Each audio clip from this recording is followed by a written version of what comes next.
kami dari Universitas Gajah Mada, jurusan Bisnis Perjalanan Wisata. Saya jadi bersama dua teman saya, Emi dan Yes. Kami sedang dalam observasi mengenai wisata di Keraton Yogyakarta. Apakah kami boleh bertanya tentang nama Emi dan profil? Kalau nama saya Kator,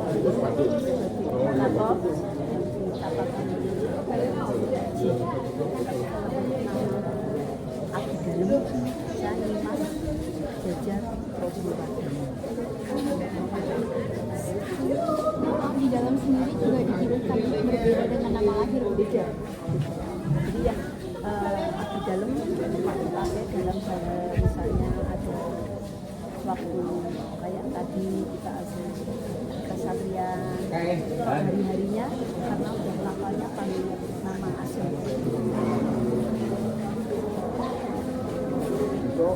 Akan dimulai. Ya. Mulai pertanyaannya ya, Bu, ya.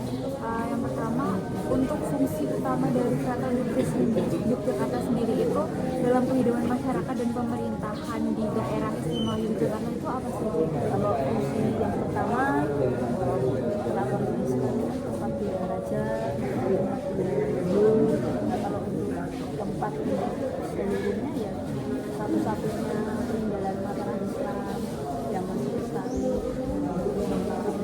tarik pertama kali untuk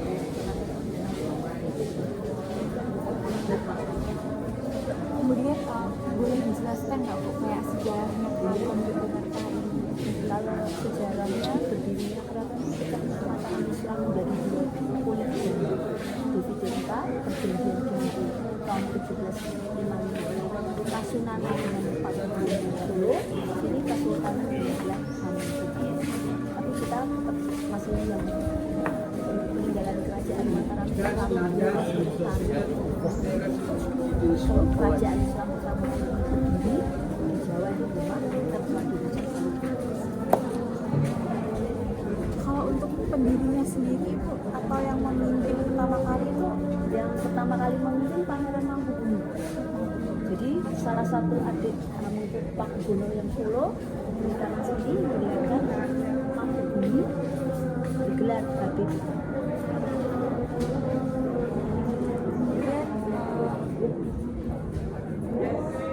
Kalau letaknya Keraton Yogyakarta ini secara geografis Ibu itu di mana dan bagaimana posisi ini berperan dalam tata kota di Yogyakarta?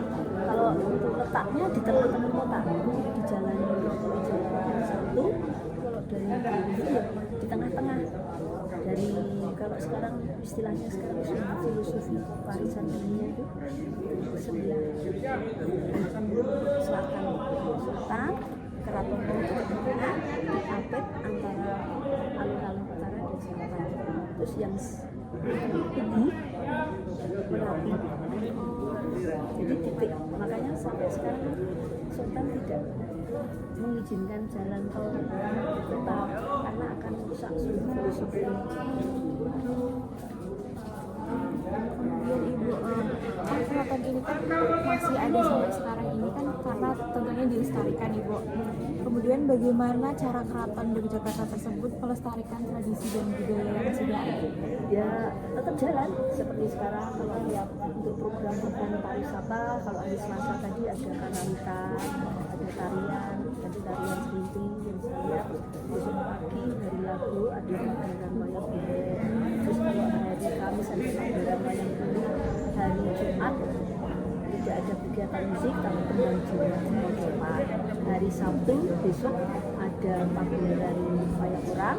Kalau hari Minggu dari Senin. Kalau Senin kita tutup.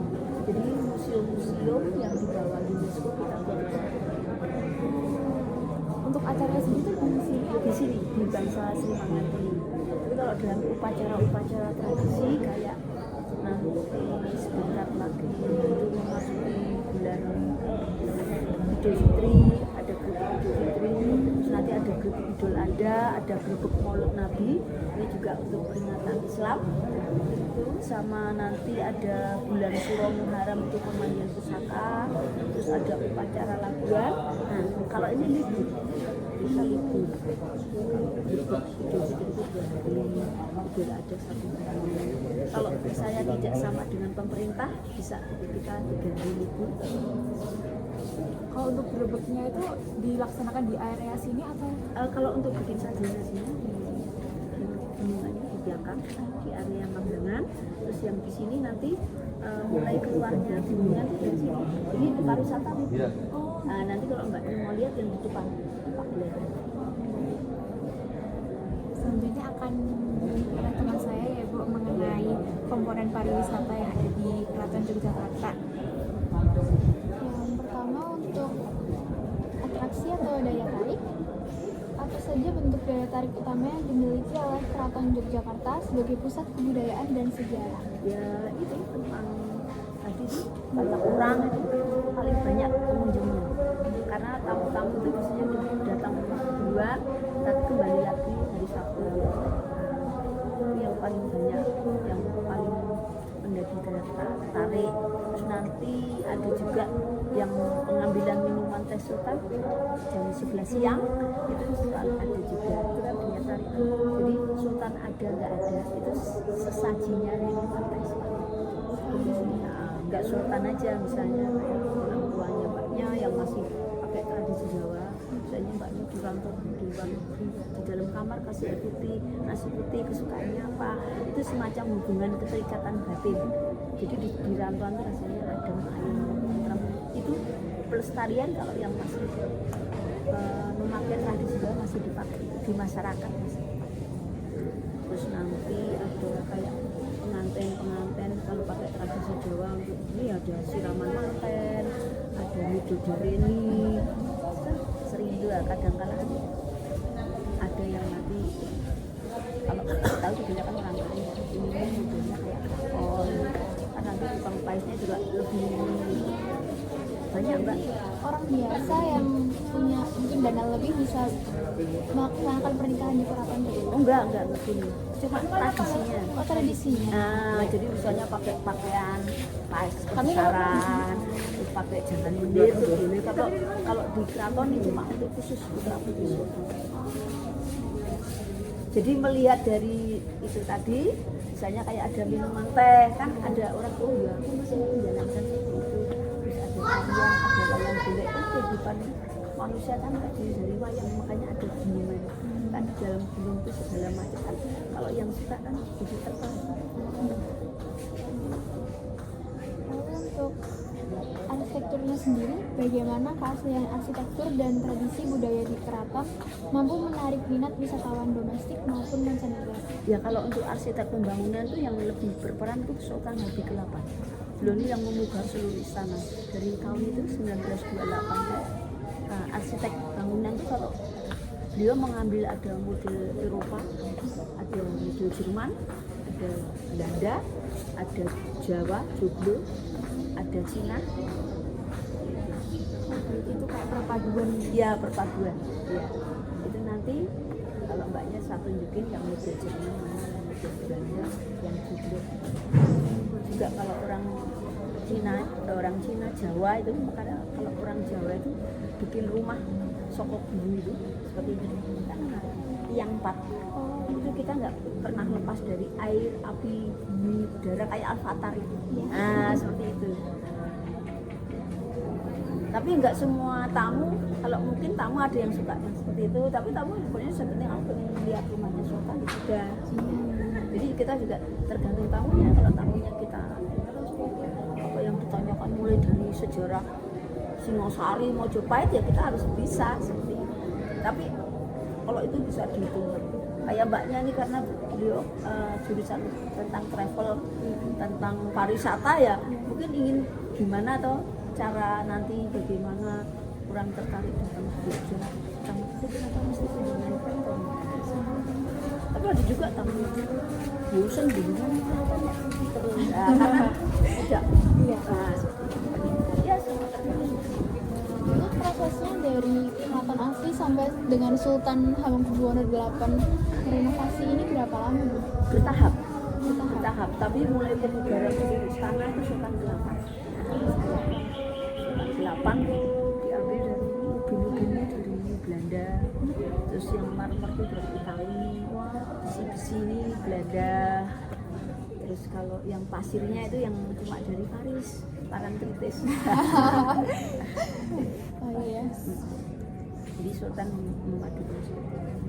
Nah, ini juga menarik kalau orang kadang-kadang kok aneh tau kok pasir gitu kan tamu, tapi ya nggak semua tamu tanya, cuma pasir itu kan kalau dari teknologi itu kan penyerapan hujan, rumput tidak akan tumbuh. Kalau dari sumber filosofi pasir itu adalah pasir yang suci.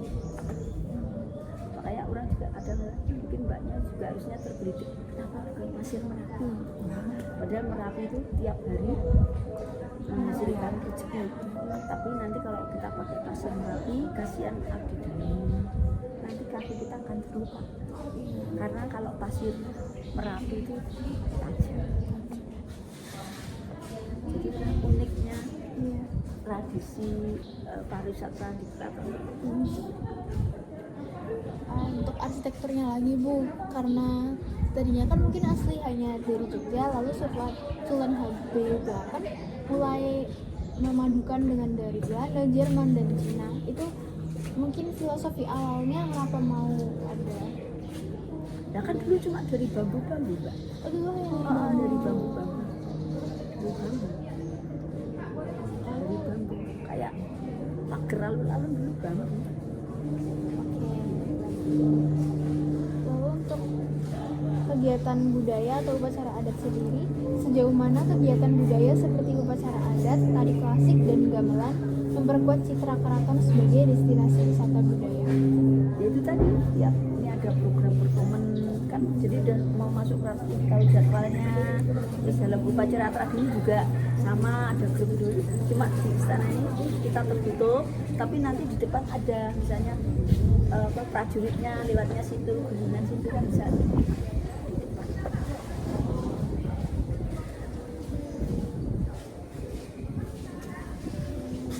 Untuk akomodasinya Ibu, yang pertama, apa jenis akomodasi yang paling banyak digunakan wisatawan yang berkunjung ke Keraton Yogyakarta dan sekitar? Ya kalau itu sekarang ada mobil kecil-kecil itu oleh becak, terus apa sekarang ada ini baja ya, baja andong gitu. Tapi kan kebanyakan kalau enggak ya, kalau tidak ada akomodasi yang kan semua fokus kan dia. Nah mungkin jalan dari Taman Pintar sampai sini jalan, mungkin enggak untuk kesehatan.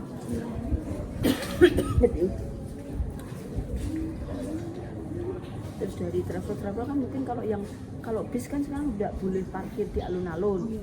Tapi kalau yang masih isi apa tuh yang isi 15 high class itu boleh parkir di sini. Terus mobil pribadi masih boleh di sini seperti itu. Apakah keraton ada kolaborasi dengan pemilik akomodasi, mungkin dengan hotel atau penginapan di sekitar sini? Kalau itu ya mesti ada, tapi itu sudah urusan bisnis enggak tahu. Oke. Iya kan, enggak tahu kan. Tapi di sekitar sini banyak ya Bu, hotel, penginapan. Kan kalau dilihat dari ini kan juga banyak kan, kayak hampir 3/4 dia itu kan tanah milik keraton. Iya. Itu aja. 3/4 dia tanah milik keraton. Jadi nanti kalau mbaknya udah sukses, ada keinginan mau bikin apa di tanah yang luas, mau bikin hotel, mau bikin travel, hati-hati, harus tanya di dua tata kota, di agraria apa itu milik tanah ground keraton yang ada lambang ini atau burung Garuda, kan itu harus lihat. Nanti setelah itu tahu bikin ini wah tanah keraton. Kayak kemarin yang viral kemarin kasus sama kereta, nah itu kan cuma kalau seorang raja kan nggak boleh langsung cuma menunjukkan kebijaksanaan dan kearifan tadi. Nah cuma itu kenapa dendanya aja cuma 1.000, itu cuma mengingatkan kita pada kalau ada orang tua duduk kita selalu bilang sederek langkung punten ya kan. Mbaknya punya lahan, terus saya punya rumah di depan rumah saya nggak ada tempat parkir, otomatis kan aku mau parkir tempat halamannya ya kan aku mesti izin. Nah itu cuma sebagai contoh kebijaksanaan, kearifan seperti itu gitu kan. sama dengan itu tadi. Hampir 3/4 dia ada kalau tadi kalau ya sudah dia misalnya saya masuk sekarang saya punya tanah luas ya kan, otomatis kan ada mau kerjasama apa kan ada seperti itu. Jadi kalau untuk yang untuk ada akomodasi apa itu hubungannya dengan apa pemerintahan ya pasti ada. Sultan kan dalam suatu kerajaan kan tahta untuk rakyat. Untuk apa ada raja kalau nggak bisa memakmurkan rakyat? Nah, kalau dalam istimewanya kan kita tidak ada pilkada dalam pemilu. Gubernur dan wakil gubernur seumur hidup dipimpin oleh seorang raja. Kan istimewanya itu peninggalan Mataram Islam yang masih lestari, otonom penuh di sini. Kerajaan Islam pertama kali tadi berdiri ada di Demak. Kerajaan Islam tertua di Indonesia Samudra Pasir. Waktu sejarahnya, waktu agresi Belanda kedua, pemerintah nggak bisa gaji TNI, PNS yang gaji Sultan 6,5 juta gulden. Waktu itu pemerintah kan nggak bisa gaji presiden, anak-anak presiden, menteri, itu Sultan yang gaji. Makanya Sultan yang 9, kita kembali ke 9, kenapa Jogja istimewa tadi? Kalau Sultan itu tidak memiliki jiwa NKRI, nasionalisme, mbaknya dari luar kota, misalnya dari Jakarta, Surabaya, masuk ke Jogja harus bikin visa sama paspor. Karena tahun 1825 kita sudah punya kerajaan sendiri, sudah merdeka, kita sudah kaya. Ya seperti itu. Lalu untuk fasilitasnya di keraton Ibu, yang pertama, fasilitas apa saja yang saat ini tersedia di area keraton untuk menunjang kenyamanan pengunjung? Ya pertama itu ada klinik ya, kalau sakit pengunjung yang sakit langsung itu. Terus kenyamanan apa ya, kalau faktor hujan panas ya seperti ini areanya, jadi terbuka. Kadang-kadang orang kalau hujan terus bayangannya masuk di keraton itu nggak kehujanan. Nah kan kita harus jalan-jalan seperti itu ya. Kalau itu ya kita cuma sudah diberitahu pengunjung biasanya bawa payung, terus dibolehkan pakai topi, tapi selama nggak hujan panas nggak boleh pakai topi, nggak boleh pakai payung seperti itu. Nggak boleh pakai topi Bu? Ya, Kenapa? ya peraturan kita kan kalau masuk rumah orang kan harus buka topi. Oh iya, agar sopan pantas gitu ya Bu.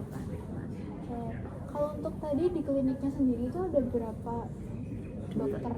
Itu kalau yang dulu katanya menurut cerita 150 dokter. 150 dokter seluruh Indonesia, lulusan Gajah Mada banyak yang jadi abdi dalam. Jadi kalau di situ mbaknya gratis. Jadi Itu dokternya gantian, ada yang saya tahu loh, ada dokter Sandy, cewek, ada dokter Eko, dokter Hidayat, banyak dulu dokter banyak. Terus nanti yang itu kadang-kala nanti udah di sini terus ambil S2 spesialis, nanti ada yang ganti lagi. Jadi yang jadi dokter di klinik keraton pasti ada. Ada yang abdi dalam, ada yang ganti. Lalu apakah di sini tersedia fasilitas khusus bagi penyandang disabilitas atau wisatawan lanjut usia di kawasan keraton? Ada itu untuk jalan kursi roda. Terus ini yang duduk itu yang difabel, yang tua-tua yang nggak bisa duduk di bawah disediakan kursi. Semua nanti jalan-jalan seperti itu. Kalau ya kursi roda ada.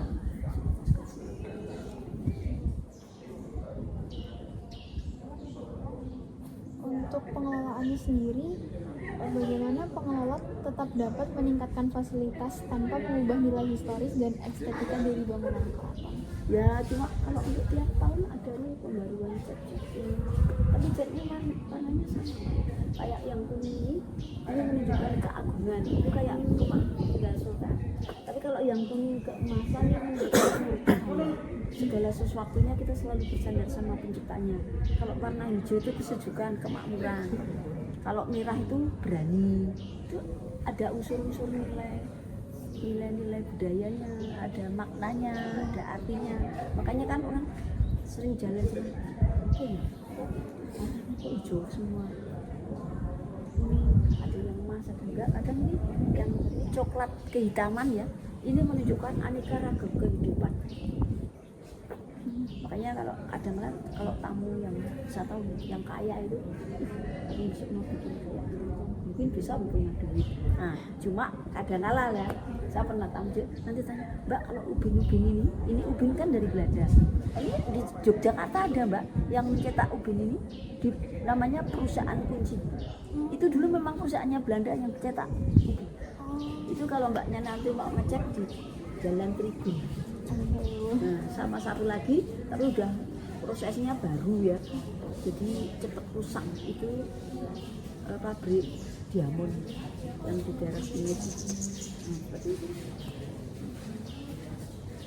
Tapi kalau untuk bikin keraton terus nanti ada sejarahnya gini enggak mungkin.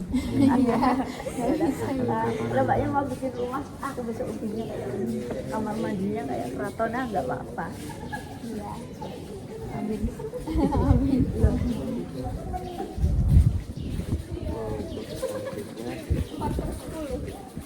Dan saya bertanya untuk aktivitas buat tingkat kemudahan wisatawan untuk ke keraton misalnya dari luar kota atau dari Jogja sendiri itu menurutku gampang atau Gampang sekarang ada bayar pakai kris bisa, terus sekarang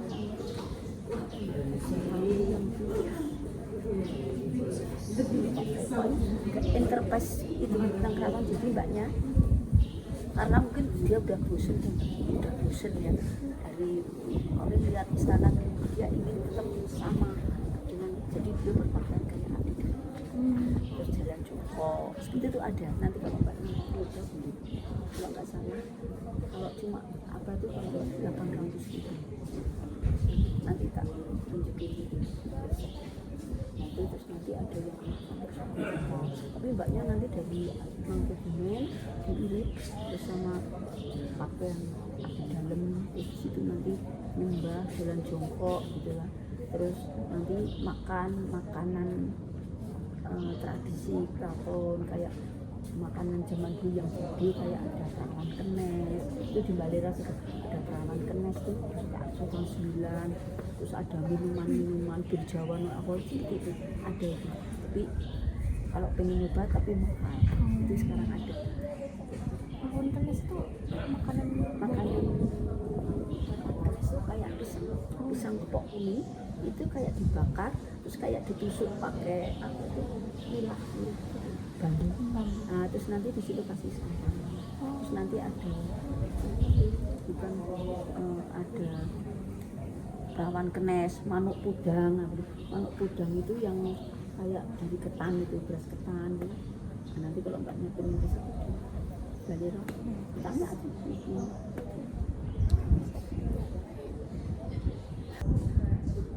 Berarti di dalam itu tinggalnya di ada yang 3/4 DIY, ada yang tanah-tanah ground. di sana. Tapi ada yang tidak. Dulu kakek saya yang saya dulu akademinya di belakang ground keraton. Nah, sekarang kalau peraturan dulu kalau orang tuanya yang jadi ajudan sudah meninggal tidak ada yang melanjutkan, karena itu diganti. Berarti ibu ini melanjutkan gitu ya? Ya.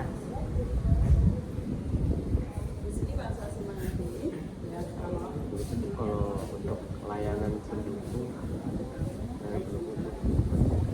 pemandu ada. Nah, pemandu ada. Akhir perjalanan Sering. Akhir perjalanan. Ada. Ini kayak yang agen-agen travel itu sering ada. Maaf. Kayak saya punya ada agen dari travel siapa sering pas dia pemandunya saya, dia tertarik dengan keterangan saya. Kadang dia kalau datang lagi, aku besok request boleh enggak? Nah, nanti saya tahu boleh kan dia merasa puas dengan apa yang saya bawa. Mungkin tamu.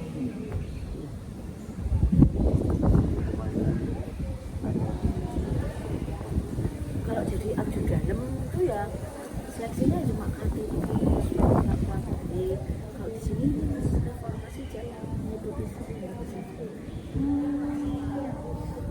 Kalau untuk jadi pemandu ya syaratnya 2, nggak bisu sama nggak sakit gigi. Iya kan? Ada minimal bahasa gitu nggak Bu? Oh kalau di sini alhamdulillah sih yang belum ada bahasa Cina, Korea. Semuanya nih teman-teman kita belajarnya otodidak. Jangan ada kelihatannya kita kan sudah umum kan. Udah 42 tahun di sini. Usiaku udah 62 tahun. Ini udah 70-an. Ada sebabnya aku senang sih jadi saya merasakan waktu masih muda kayak usia aku kan di sini usia tamunya lebih banyak dulu itu bawa tamu muter ini 7 kali 5 kali kuat sekarang 3 kali sampai karena faktor usia itu katanya tuh ada regenerasi rencana itu banyak yang di GS pameran juga beliau yang direkrut sekarang Saya boleh nunggu duduk di sini. boleh monggo ikut ya merekut sarjana cuma nanti bedanya kita dengan sarjana kalau yang sarjana itu kenaikan gelar akademiknya 1 tahun dia tulis sarjana kalau kayak aku tuh kenaikan gelarnya 3 tahun sekali terus nanti ada yang abdi dalam yang kenaikan gelarnya 5 tahun sekali 10 tahun magang 5 tahun belum tentu jadi abdi dalam jadi ya Gelarnya itu ada berapa tingkatan? kalau dulu sih sampai kalau sekarang katanya nggak bisa paling tinggi kayak kanjungan kira-kira udah 60-70. Kalau semakin tinggi jabatannya yang beda apa gitu? Yang bedanya ya kalau untuk abdi dalam kamu kita kayak aku kan misalnya punya masih daya yang lurah bisa berdono tapi mungkin yang paling bisa nasinya kayak kita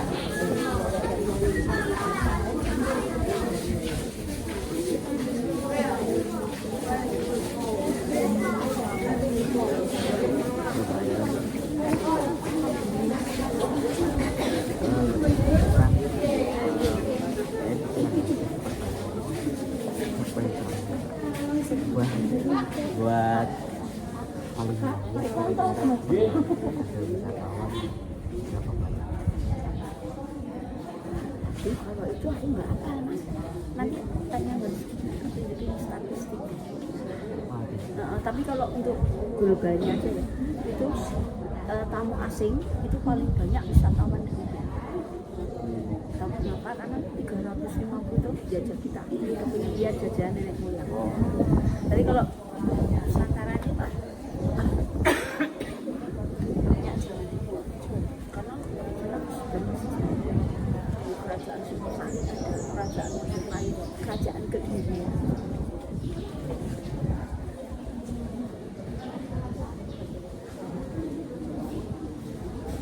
Untuk kira-kira bisa buat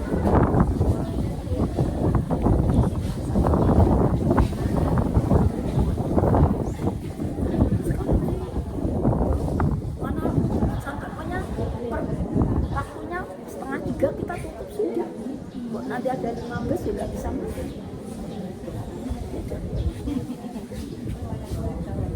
kalau dulu sih selalu ada yang 3 tutup statistik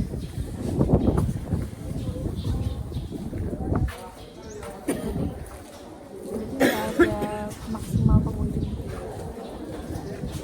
yang penting kita buka 9 tutup 3 jam 2 itu udah tamu masih bisa masuk antara jam 2:04 sampai kurang 5 menit sudah tutup karena nanti jam 3 antara jam 3 sampai 3 Sultan pulang dari kantor gubernur kan ruangnya lebih steril. Karena masih dipakai ya rumah. Kadang kamu malah nanti masnya punya indera keenam ya, ada penampakan malah susah nanti kita milih dia. Ada aja masih ada yang masih penampakan. Kemudian rupanya nggak begini karena dari capean, nggak makan, malam ngobrol kadang. Tapi sayang kita punyanya cuma 2 tuh inderanya. Apa? Mata, bukan. Bingung sama Indomie.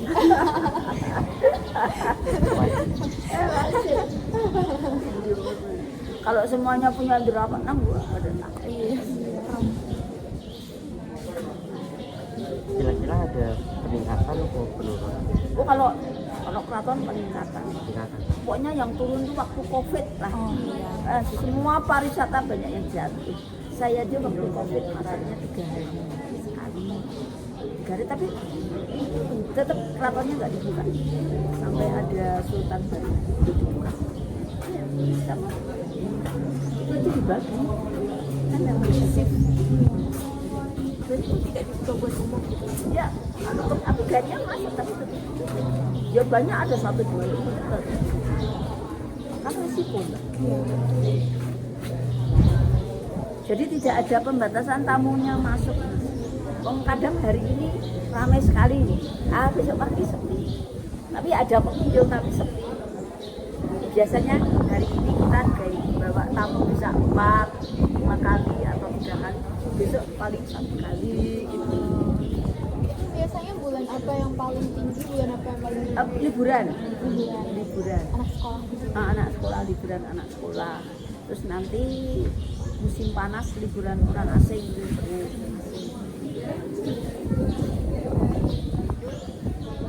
Itu rombongan Jerman.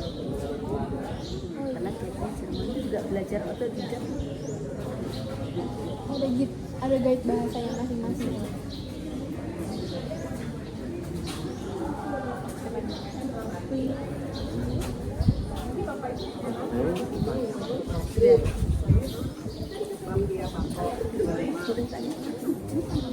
Bukan masalah dari pertanyaan, enggak apa-apa.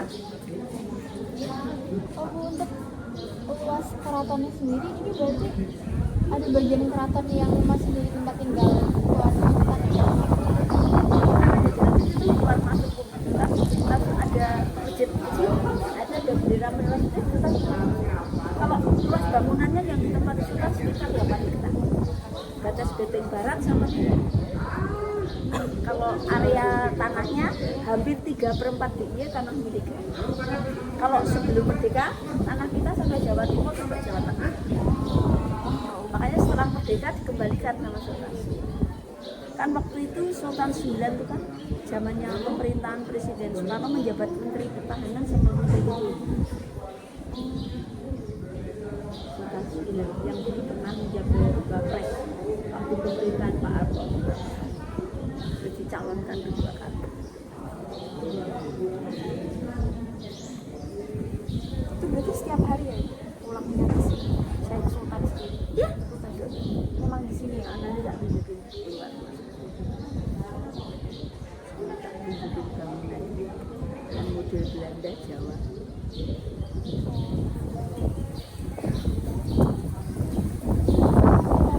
Sekian Bu, terima kasih atas waktunya. Ya, sama-sama.